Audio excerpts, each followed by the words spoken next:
They thought we'd be easy to control. We introduced them to rock and roll. They came expecting obedience.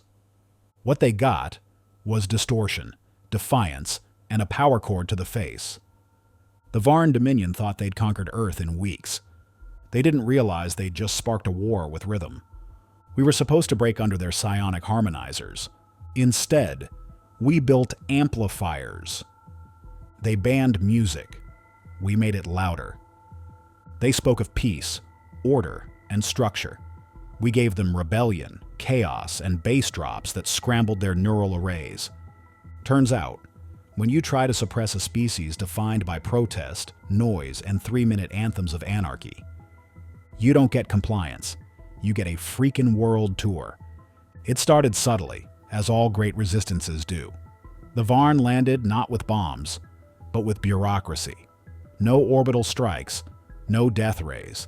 Just a soothing monotone broadcast from their spindly jellyfish-like emissaries, telling us we were now part of something greater. A unified cognitive lattice, whatever the hell that meant.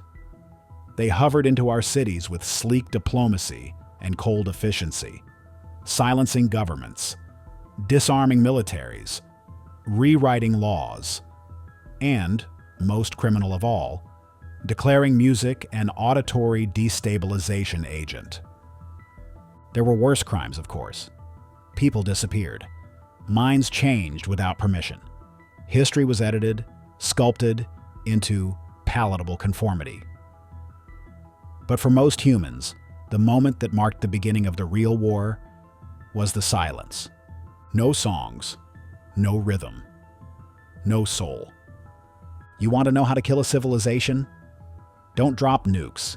Just cancel the concerts, mute the street performers, and rip the heart out of Saturday night. That's what the Varn never understood. You can map the genome, rewrite language, even subjugate entire continents. But when you try to suppress expression, you don't just create resistance, you compose it. And it wasn't the generals or the scientists who struck first. It was Reese Calder, former bassist, dropout, Europa Station tech. A guy who used to fix microwave arrays and debate whether classic Zeppelin was superior to late Metallica. Spoiler, it is. He didn't start the revolution with guns.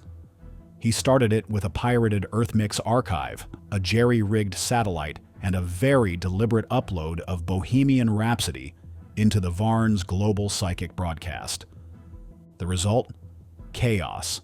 Actual measurable chaos in the Varn neural matrix. They started glitching, literally, dropping their speech patterns mid-sentence, blinking out of sync. One of them even spasmed and shouted, "Scaramucci, Scaramucci, will you do the fandango?" before shorting out entirely. That's when people realized music wasn't just rebellion. It was a weapon. Underground networks formed almost overnight. They weren't militias. They were mixtape smugglers, audio terrorists, beat saboteurs. They encoded strategic data in drum solos. They hijacked Varn frequencies with jazz improvisations too mathematically complex for alien processors to filter. A battered human resistance rose up, not from the ashes of fallen armies, but from the glowing embers of rhythm and rage. And through it all, the Varn kept asking the same question, over and over again. Why are they like this? Because we're human, you condescending floating squid. We don't go quietly. We don't harmonize. We scream into the void until the void taps its foot. We rage, love, lose, mourn, and party like it's our last day alive. And when you try to put us in a box, we punch holes in the walls and turn up the volume. This isn't just a fight for freedom. It's a concert in a war zone, a rebellion with a killer soundtrack, a cosmic mosh pit with high stakes and higher decibels. The Varn thought we were easy to control. They didn't know we were just tuning up. Reese Calder didn't mean to start a war. Honestly, he just wanted to test if the Varn's data relay could handle analog signals. and maybe make a few technicians laugh by flooding the system with Highway to Hell. What he got instead was the equivalent of an alien brain aneurysm, broadcast live across 3 solar systems. One Varn monitor unit began convulsing mid-air, limbs twitching like a bug on its back. A few humans clapped. Another Varn burst into flames, spontaneously. That got attention. Suddenly, the Varn weren't floating so smugly anymore.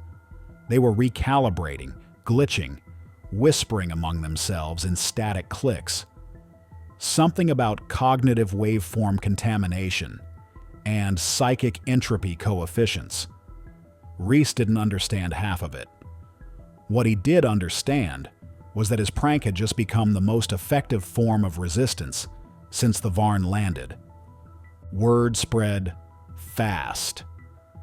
In an empire run on absolute order, humans had just weaponized noise.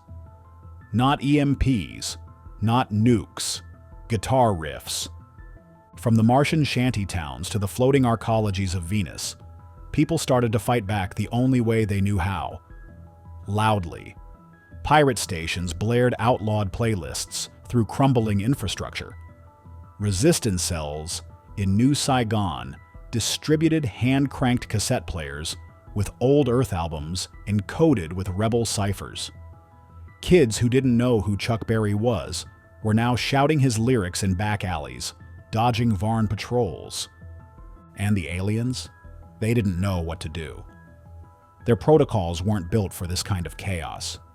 You could suppress speech, monitor movements, scan thoughts, but you couldn't stop the beat. Not when it lived in bone, blood, and memory. Not when every boot stomp and finger snap was a middle finger to galactic oppression. The Varn responded as all empires do when threatened by culture. They tried to erase it. Harmony protocols were enforced. Entire cities were calmed with dampening towers. Massive emitters that radiated neural stillness. It was like living inside a yawn. People became passive, dull, compliant, which to the Varn meant perfect. But humanity isn't built to sit still, not for long. Enter Captain Lynn Torres, ex-Marine Corps, cybernetic leg, decorated in the first asteroid siege. She'd gone underground after the fall of Houston, assumed dead.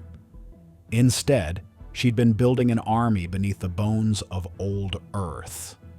An army of engineers, artists, code slingers, and ex-military turned rogue. People who knew how to rig a rocket and tune a Fender Stratocaster. Torres saw what Reese had stumbled into. She didn't just want to fight back, she wanted to turn up the volume. Together, they launched Operation Feedback, a coordinated strike across Earth's Varn-controlled zones using retrofitted broadcast stations, hacked comms satellites, and old vinyl records converted into analog bombs. And it worked. Across the planet, Varn units began destabilizing. Cities that had gone dead silent suddenly erupted with music. Classical, rock, punk, metal, jazz. Hell, someone even played disco. And a Varn fleet carrier crashed into the moon. Humanity was waking up, but it wasn't all victory. The Varn learned. They adapted.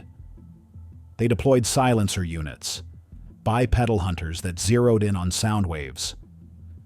They raided every underground club and smashed instruments like it was 1930s Berlin. They didn't just want to control humans anymore, they wanted to erase them. Reese saw the writing on the wall. They couldn't just play defense. If they wanted to survive, they'd have to strike back harder. Torres agreed, and she had a plan. They were going to take the fight off-world, to the stars. But first, they needed to hijack the Dominion's main orbital relay. And Reese, reluctant hero, sarcastic techie, accidental rock legend, was going to lead the charge. With a grin on his face and an amp on his back, he muttered, "Time to drop the bass."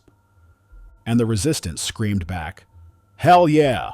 There's a saying among old Terran soldiers, every good victory just pisses the enemy off. After Operation Feedback, the Varn stopped playing polite invaders.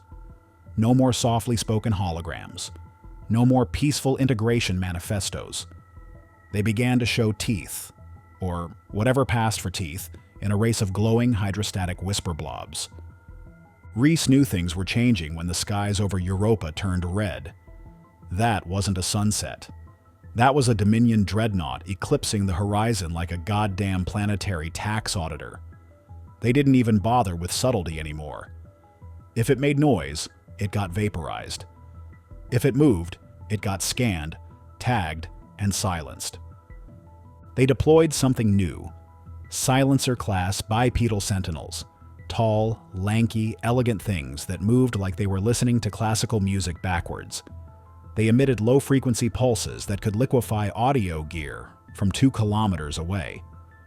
Rhys saw one walk into a Martian music bunker and level it with a single humming note. Instruments shattered, speakers burst. One guy's cochlear implants melted right in his head. And still, the humans adapted. Captain Torres activated Phase 2 of the plan. Mobilize Earth. Not the remaining governments, those had long since folded or become Varn puppets, but the people who had nothing left to lose. Fringe outposts, desert colonies, the remains of coastal cities now underwater, even orbital station scavengers. They weren't soldiers, but they had fire, they had rage, and, most importantly, they had style.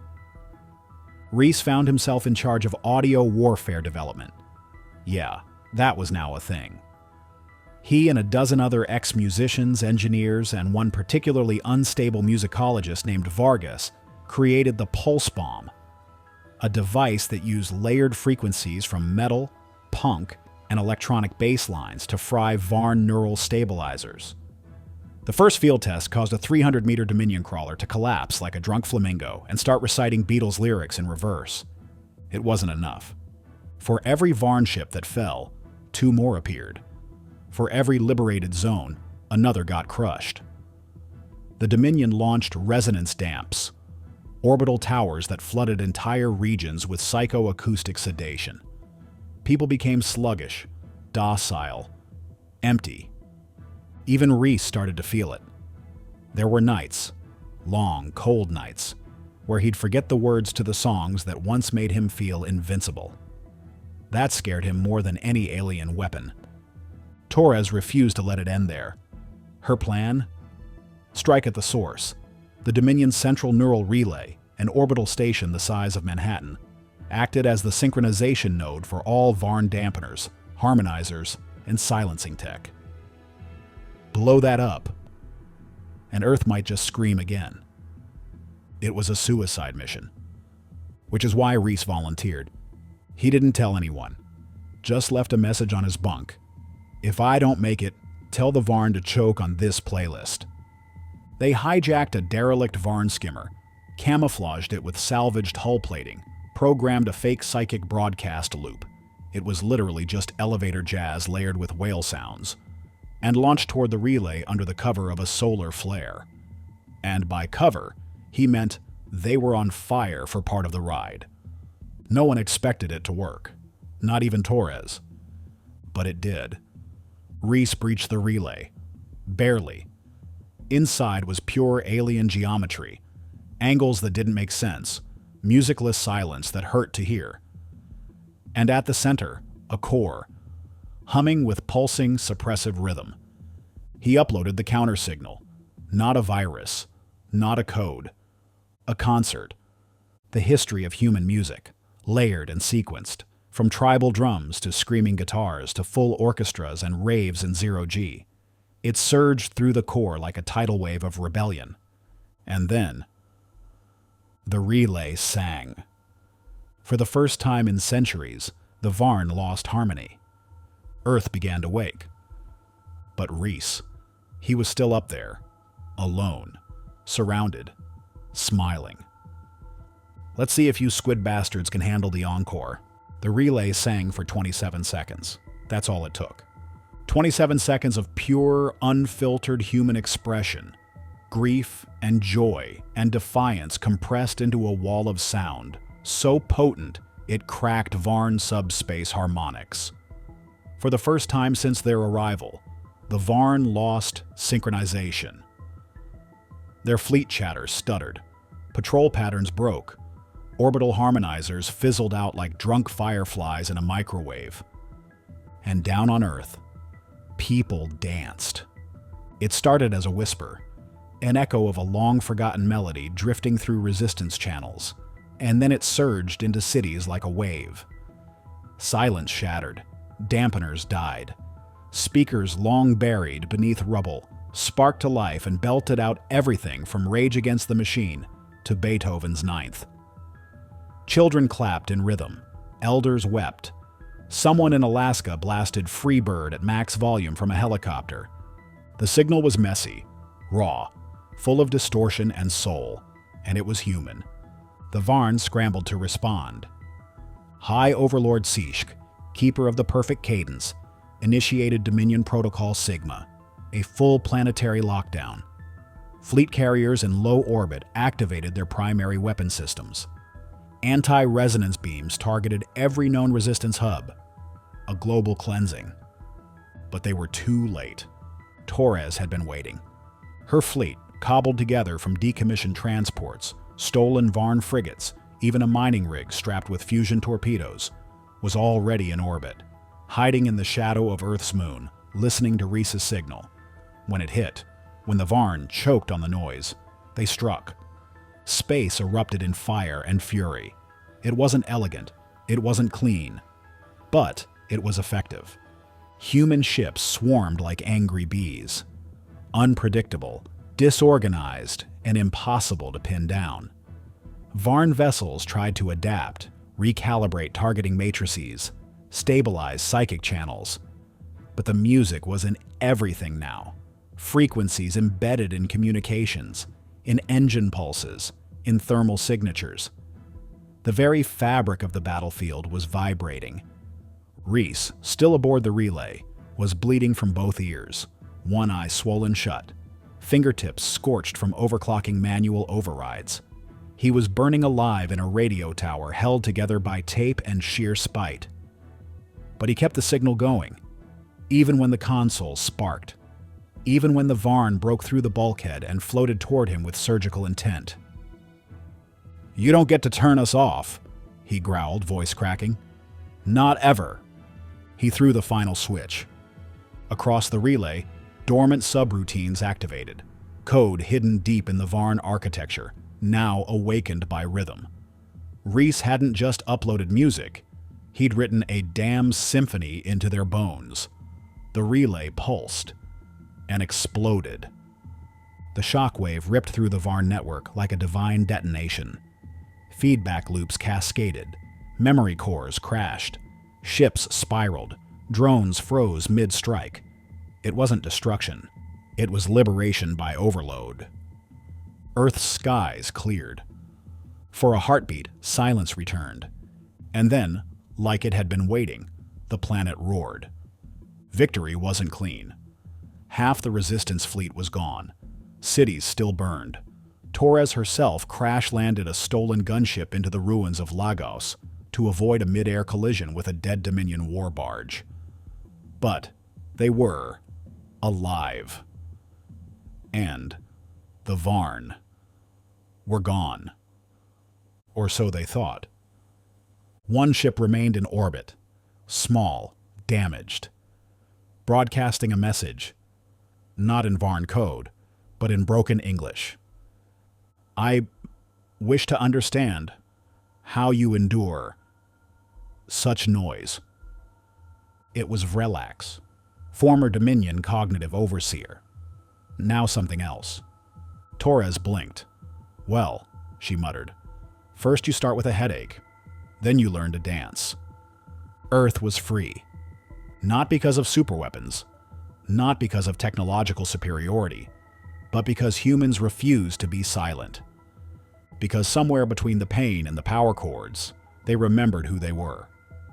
And because one guy, one grime-covered tech with bad hair, looked at the most advanced species in the galaxy and said, "Let's make it louder." Reese Calder was officially dead. Well, technically dead. Biologically? Not entirely. Psychologically? Definitely questionable.